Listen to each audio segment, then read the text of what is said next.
انہوں نے موساد کی مدد سے اپنی دانست میں زبردست کارنامہ انجام دیا تھا۔ مسٹر شکتی، پروفیشنل لائف میں ایسا موقع کبھی کبھی قسمت سے ہی ملتا ہے، اس سے فائدہ اٹھانا ہوگا۔ ڈی جی نے تحسین آمیز نظروں سے اس کی طرف دیکھا۔ آپ دیکھتے جائیں سر، میں انہیں تگنی کا ناچ نچا دوں گا، بڑے ہیرو بنے پھرتے ہیں۔ کسی بھی جیو پولیٹیکل سچویشن سے فائدہ اٹھانا کوئی بڑی بات نہیں سر، لیکن اپنے لیے موقع پیدا کرنے کا اور ہی مزہ ہے۔ شکتی خود کو ہوا میں اڑتے محسوس کر رہا تھا۔ او یس، ڈپٹی ڈائریکٹر جنرل نے حامی بھری۔ اب انہیں ہماری وکٹ پر کھیلنا ہوگا، ہماری مرضی کے مطابق۔ شکتی نے اپنی دانست میں بڑے فیصلہ کن لہجے میں کہا۔ آپ کچھ نہیں بول رہے مسٹر ناتھ؟ ڈی جی نے پاکستان ڈیسک کے انچارج کی طرف دیکھ کر پوچھا۔ ناتھ نے ایک لمحہ توقف کیا اور خود کو تیار کرنے کے بعد گویا ہوا۔ اسے اس بات کا پہلے سے اندازہ تھا کہ شکتی اس کی بات کا برا ضرور منائے گا۔ ویل ڈن سر، بٹ رہنے دیجئے مسٹر ناتھ، ایک تو آپ کے اف اور بٹ مجھے بہت پریشان کرتے ہیں۔ شکتی نے اچانک ہی اس کی بات کاٹ دی تو ڈی جی نے عجیب سی نظروں سے شکتی کی طرف دیکھا، پھر ناتھ سے گویا ہوا۔ Carry on mister Nath. Sir, میرا چونکہ فرسٹ ہینڈ ایکسپیرینس ہے، اسی لیے میں اپنے دوست مسٹر شکتی سے یہی بنتی کروں گا کہ پلیز اپنے دشمن کو کبھی انڈر ایسٹیمیٹ کرنے کی حماقت نہ کریں۔ بالآخر اس کا پیمانہ صبر لبریز ہو گیا، لیکن میں نے انہیں کبھی اوور ایسٹیمیٹ بھی نہیں کیا مسٹر ناتھ، شکتی نے قدرے تلخی سے کہا۔ ہاں شکتی، ناتھ ٹھیک کہہ رہے ہیں۔ جانتے ہو کملیش کا بیک ڈراپ کتنا مضبوط تھا، لیکن پھر بھی انہوں نے پکڑ لیا تھا۔ وہ تو دیوی ماں نے کرپا کی کہ لڑکا ڈپلومیٹ کور میں تھا، ورنہ شاید۔ اس نے اپنی بات ادھوری چھوڑ کر شکتی کی طرف دیکھا، جو اپنے چہرے پر آنے والے ناگوار اثرات کو چھپانے میں کوشاں تھا۔ پھر بھی mister Shakti, wish you all the best. Nath نے، جو اس سے بہرحال سینئر تھا، زبردستی کی مسکراہٹ اچھالی۔ اگلے چند منٹ بعد وہ اپنے خصوصی گرین روم میں، جسے پاکستان کے خلاف آپریشن روم کی حیثیت حاصل تھی، اس میں موجود سیٹلائٹ رابطوں کے ذریعے پاکستان سے لمحہ بلمحہ صورتحال ان کے سامنے آ رہی تھی۔ اس پر ان کی پلاننگ بھی ساتھ ساتھ جاری تھی۔ ڈی جی نے عملاً اس آپریشن کی کمانڈ شکتی کپور کو سونپ دی تھی، کیونکہ وہ خود بھی بہت عرصے سے کچھ کر دکھانے کے لیے بے چین ہو رہا تھا۔ موساد ہیڈ کوارٹر کا یوں تو ہر بلاک اپنی اہمیت کے پیش نظر اسرائیل ہی نہیں ساری دنیا میں خصوصی اہمیت کا حامل سمجھا جاتا ہے، لیکن CIA سے MI6 تک کوئی بھی انٹیلیجنس ایجنسی سب سے زیادہ اہمیت موساد ہیڈ کوارٹر میں سومٹ بلاک کو دیتی ہے۔ سومٹ عبرانی زبان کا لفظ ہے، جس کے معنی انگریزی زبان میں کنگڈم کے ہیں، اور واقعی سومٹ آرگنائزیشن کو موساد میں کنگڈم کی حیثیت حاصل ہے۔ یہ موساد کا وہ خصوصی سیکشن ہے جو ساری دنیا میں موجود کیٹسا سے ڈیلنگ کرتا ہے۔ ساری دنیا سے موساد کے لیے ایجنٹوں کی تلاش اور تربیت کے بعد ان سے کام لینے کی ذمہ داری بھی اسی سیکشن کی ہے۔ موساد اپنی زبان میں اس ڈپارٹمنٹ کو ملوکھا کہتے ہیں۔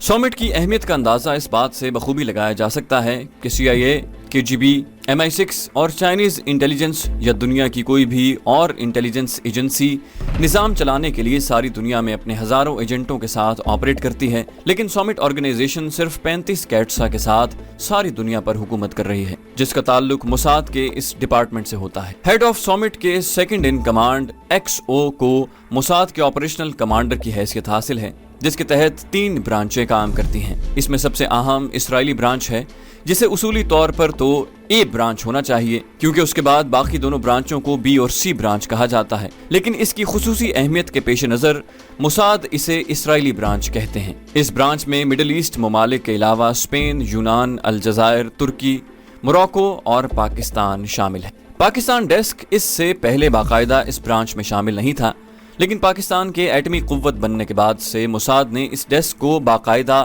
اور خصوصی اہمیت کے ساتھ آپریٹ کرنا شروع کر دیا ہے۔ دونوں ممالک کے درمیان سفارتی تعلقات نہ ہونے کی وجہ سے موساد یہاں اپنے سفارت خانے کے ذریعے تو متحرک نہیں ہو سکتی، لیکن عرب اسرائیل کی پہلی جنگ کے بعد ہی انہوں نے پاکستان میں اپنا جال بڑی کامیابی سے پھیلا رکھا تھا، اور اس کے لیے وہ اپنے بنیادی نظریے by the way of deception یعنی دھوکے کی بنیاد پر اپنے جاسوسی امور چلا رہے تھے۔ پاکستان میں اپنے مذموم مقاصد بروئے کار لانے کے لیے وہ کٹ آؤٹ استعمال کرتے تھے۔ کٹ آؤٹ انٹیلیجنس کی ایک اصطلاح جس کا مطلب یہ ہے کہ کسی ایجنٹ کو اپنے مقاصد کے لیے خود سے لا علم رکھ کر استعمال کیا جائے اور اسے کبھی اس بات کا اندازہ نہ ہونے پائے کہ وہ کس انٹیلیجنس ایجنسی کے لیے کام کر رہا ہے۔ ڈیوڈ کا تعلق گو کہ سومٹ کی اسرائیلی برانچ سے تھا، اور وہی موساد کی طرف سے را کے ڈائریکٹر آپریشن شکتی کپور سے معاملات طے کر رہا تھا، لیکن اسے بھی اس بات کا بخوبی علم تھا کہ اس کا تعلق جس ایجنسی سے ہے اس کے تمام تر بزنس کا انحصار ڈسپشن پر ہے، اور ایجنسی کا پہلا اصول یہی ہے کہ وہ کسی پر اعتبار نہ کرے،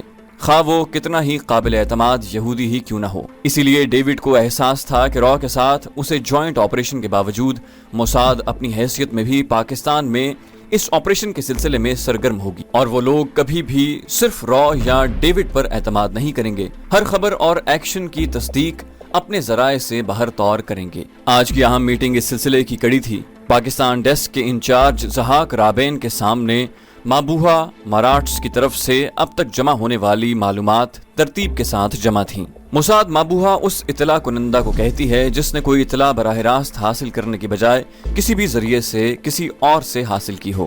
مراٹس سے مراد مختلف ممالک کے ڈپلومیٹس آفیسز میں کام کرنے والے موساد کے وہ ایجنٹ ہیں جو غیر ملکی شہریت کے حامل ہونے کا کور استعمال کرتے ہیں لیکن موساد کے ایجنٹ ہیں۔ یہ تمام تر تفصیلات اس کے ساتھ اس میٹنگ میں موجود موساد کے ذہین دماغوں کے سامنے روشن ٹی وی سکرینوں پر چل رہی تھی۔ وہ لوگ شام کے بعد اکٹھے ہوئے تھے اور ساری رات آپس میں مختلف امکانات اور اطلاعات پر مباحث کرنے کے بعد را کی کارکردگی سے مطمئن دکھائی نہیں دے رہے تھے۔ یہ بات ذہن نشین رہے کہ لیزا مارٹن ایک یہودی ہے، ہمیں اصولاً تو اسے چارے کے لیے استعمال ہی نہیں کرنا چاہیے تھا، لیکن ایسا ہوا بھی ہے تو اس کو بحفاظت نکالنا ہماری ذمہ داری ہے۔ یہودیوں کا خون بہت قیمتی ہے، محض را سے تعلق مضبوط بنانے کے لیے میں کسی بھی یہودی کو قربانی کا بکرا بنانے کی اجازت نہیں دے سکتا۔ ڈیوڈ کو یہ بات اچھی طرح سمجھ لینی چاہیے۔ ضحاک رابین نے بلیک کافی کا لمبا گھونٹ حلق میں انڈیلتے ہوئے خوشمگی نگاہوں سے ان کی طرف دیکھ کر کہا، ہمیں علم ہے سر، احساس بھی شدت سے ہے۔ یہ دنیا بھی گدھوں اور بے وقوفوں سے خالی نہیں ہوئی کہ ہم خداوند کی برگزیدہ قوم کے افراد کو بطور چارہ استعمال کرنے لگیں، لیکن ان حالات میں ایسا ناگزیر تھا۔ ایک ماتحت نے بڑی جرت دکھائی، سر کسی بھی پاکستانی مجاہد کو بے وقوف بنانے کے لیے اس کے سامنے یہودی کا لفظ استعمال کرنا اس ملک میں ناگزیر ہے۔ دوسرے نے تنزیہ انداز میں کہا، بات کچھ بھی رہی ہو، کسی یہودی کو مرنا نہیں چاہیے۔ وہ لوگ ہندو کے متعلق کوئی نیک جذبات نہیں رکھتے۔ لیزا مارٹن کی جگہ امریکہ سے کوئی بھارتی نژاد ہندو صحافی بھی بطور چارہ استعمال کیا جا سکتا تھا۔ ضحاک رابین ان کی بات سے مطمئن دکھائی نہیں دے رہا تھا۔ ہم خیال رکھیں گے سر۔ اس کے ماتحت نے اپنے چیف کو مطمئن کرنا چاہا، شاید وزیر اعظم یہ بات پسند نہ کریں۔ ضحاک نے انہیں وارننگ دینے کے انداز میں کہا، آپ کے احکامات کی تعمیل ہوگی سر۔ دوسرے ماتحت نے اطاعت گزاری کے انداز میں کہا، را پر نظر رکھو، یہ لوگ قطعاً قابل اعتماد نہیں۔ ٹارگٹ ایریا کی تلاش جاری رکھنا، مجھے آج شام تک اس جگہ کا علم ہونا چاہیے جہاں اسے رکھا گیا ہے، اور ہاں اس بات کو کبھی نظر انداز نہ کرنا کہ را کو اس جگہ کا علم نہیں۔ بہت مکار لوگ ہیں یہ، ان کے اپنے ایجنٹ وہاں موجود ہیں۔ میں یہ بات ماننے کے لیے تیار نہیں کہ صرف کٹ آؤٹ سے کام چلایا جا رہا ہے، را خود انوالو ہے۔ اس نے آخری لفظ چباتے ہوئے قدرے غصے سے ادا کیا تھا، لیکن جناب ڈیوڈ نے، لعنت بھیجو ڈیوڈ پر، اس نے اپنے ماتحت کی بات کاٹتے ہوئے کہا۔ ماتحت نے اسی طرح کہا جیسے وہ اس سے بھی زیادہ شدت سے لعنت بھیج رہا ہے۔ ڈیوڈ میری توقعات پر پورا نہیں اترا۔